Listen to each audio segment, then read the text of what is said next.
I spent 11 hours searching for studio flats in London under £1,000 a month. And I found 7 properties that actually look like proper places to live, not prison cells. Finding decent accommodation in London for under £1,000 a month can feel like the Hunger Games. Everyone is fighting for the same tiny pool of properties, and agents seem to be watching from the sidelines, laughing and taking bets on who will crack first. But here's the thing, I found 7 studio flats that are actually livable. And I'm going to show you exactly what you get for your money, the transport links, and which ones are worth viewing. I've curated the best of the best, so you can focus on picking your dream place, instead of wasting hours on tedious research. Without further ado, let's dive in. Let's start with this North London gem. It's listed at £997 a month, and it's a 5-minute walk to Brent Cross Underground in Zone 3. It's close to the main roads, but on a quiet street.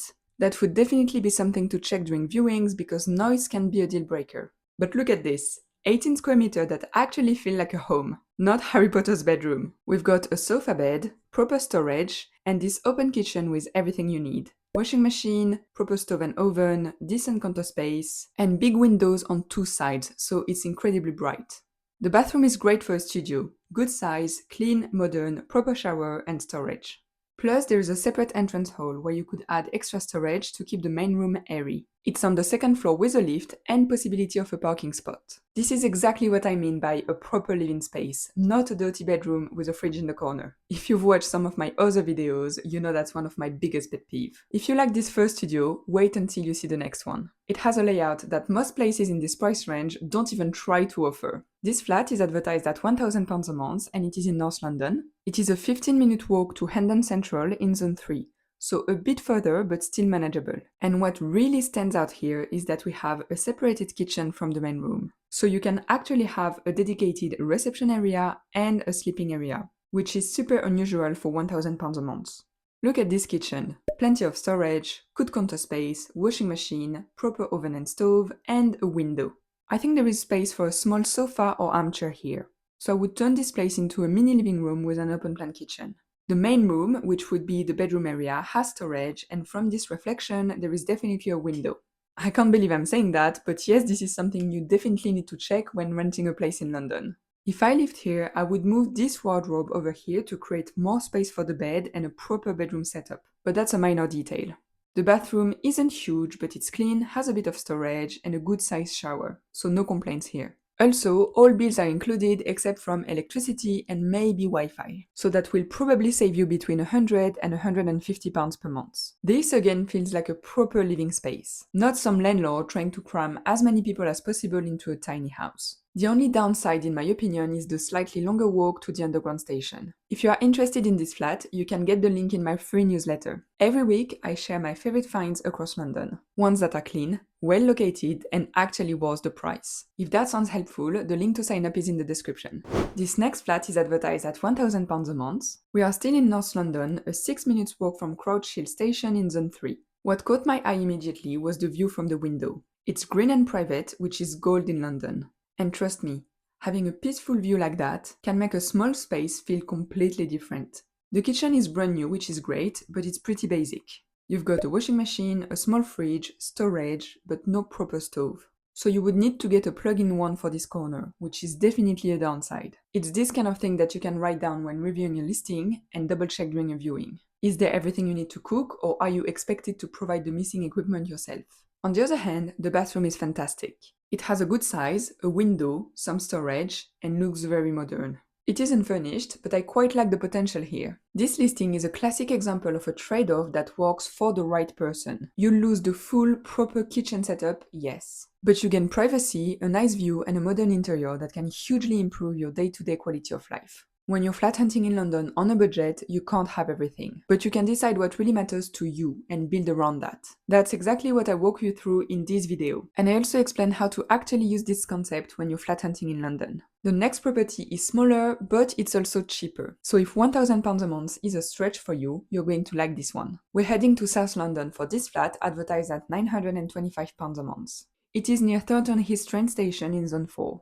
It is only 13 square meters total, or 140 square feet. So it's tiny, but hear me out. It's obviously brand new. Everything is clean, fresh, and ready to move in. The kitchen has a washing machine, an oven, a small fridge, counter space, and look at this, an entire wall of cupboards. That's a big deal in a small space. You could use some of this for clothes or other things to keep the main living area as uncluttered as possible. The bathroom is interesting with this little step. It's not big, but it's new, modern, clean, and there is a window. So yes, it's small and unfurnished. But that means you can maximize the space with furniture that actually makes sense for the room. And it is a bit cheaper than other options. If you'd like to inquire about this place, don't forget to sign up to my free newsletter. The link is down below. This next flat is listed at £950 a month. We are still in South London, not far from Richmond. It's a 6-minute walk to Mortlake train station, which I believe is in Zone 3. This place is not the most modern, but it has some integrated storage. There is this closet, this space in the wall, and a few shelves. There is also a folding table that you can put away for more space. The kitchen is very basic. A cheap stove, a mini fridge, no counter space, and space for a microwave, but no microwave provided apparently. And the bathroom also looked dated with this tiny sink. But we have a window, so we'll take what we can get.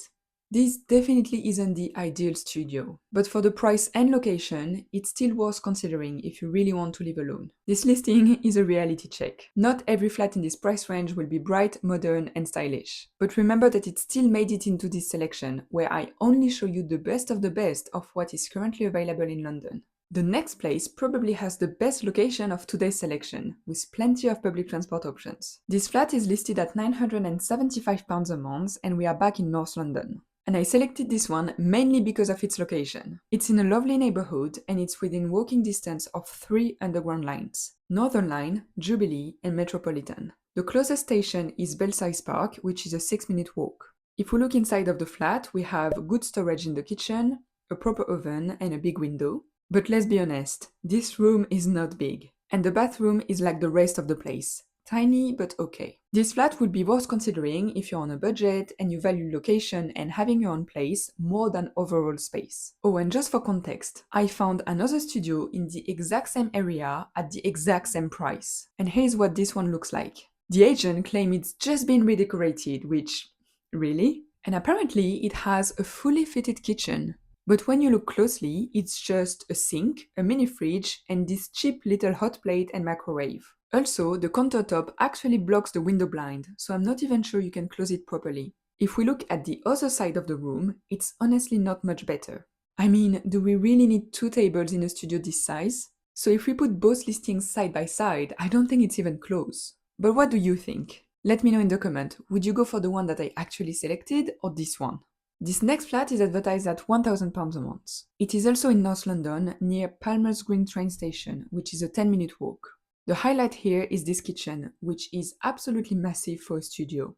Look at all these cupboards and the counter space. There is a window and it looks clean and modern.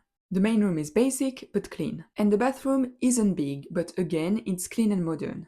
And water and council tax are included, which is a nice bonus. And fun fact, I actually featured this exact same flat in the very first episode of this series back in January. And it's now back on the market for the same price. So finding a decent studio for £1,000 a month in London is possible, but as you can see, your options are extremely limited. And the reality is that each of these flats will get hundreds of inquiries within hours of being listed. The difference between getting your dream flat and losing it to someone else is on your budget. It's knowing exactly how to make your application irresistible to landlords. If you want to learn the exact system I use every single time to secure incredible flats without entering bidding wars, even when there are dozens of other applicants, click here to watch my video on the new way to stand out in London's rental market.